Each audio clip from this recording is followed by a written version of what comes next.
এর আগের ভিডিওতে অনেকেই জানতে চাইছিলেন যে রান্নাঘরের সুইচ বোর্ডের নিচে আমরা এই 4 ছয় বোর্ডটা কেন দেই। যদিও এর আগে আমি এই বিষয় নিয়ে কথা বলছিলাম। যাই হোক, এখানে আমাদের ইন্ডাকশন চুলা হবে। যদি লোডটা হিসেব করি দেখা যাচ্ছে 2000 ওয়াট এবং অ্যাম্পিয়ার 8 থেকে 9 অ্যাম্পিয়ার আশেপাশে হবে।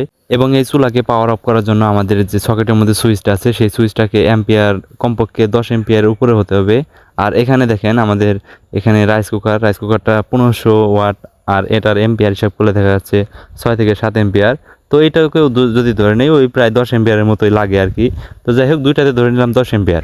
এখন কথা হচ্ছে আমাদের এই সকেটটা কোম্পানি 13 এম্পিয়ার দাবি করলেও সুইচটা কত এম্পিয়ার এটা সঠিক আমি জানি না। আপনারা যদি জানেন তাহলে অবশ্যই কমেন্টে জানাবেন।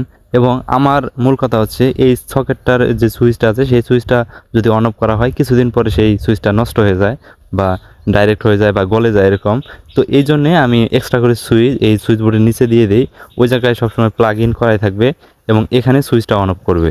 মূলত এই বিষয়টার জন্য দুইটা সার্কিট ব্রেকার দিয়ে সুইচের বিকল্প হিসাবে 16 এম্পিয়ারের দুইটা ব্রেকার দিয়ে আমরা এই সুইচিংয়ের বিষয়টা করাই। আর এর চাইতে ভালো পরামর্শ যদি থাকে তাহলে অবশ্যই কমেন্টে জানাবেন। ধন্যবাদ সবাইকে। আসসালামু আলাইকুম।